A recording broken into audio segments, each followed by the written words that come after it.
ঈশ্বরী নদী।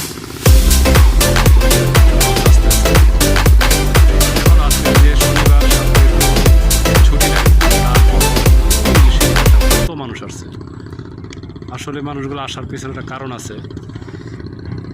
কারণটি হলো যে গরমে মানুষ অতিষ্ঠ হয়ে যায়। অন্তত বিকেলবেলা বাসা থেকে বের হইলে জায়গাটা সত্যি খুব সুন্দর লাগে, শরীর ঠান্ডা হয়ে যায়, একেবারে শরীরটা খুবই শীতল হয়ে যায়, ঠান্ডা বাতাস।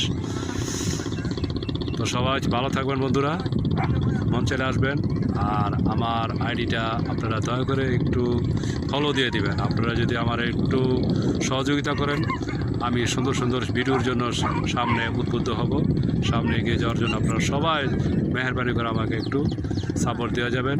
আমার আইডিটা সবাই ফলো করে দেবেন। আল্লাহ হাফেজ।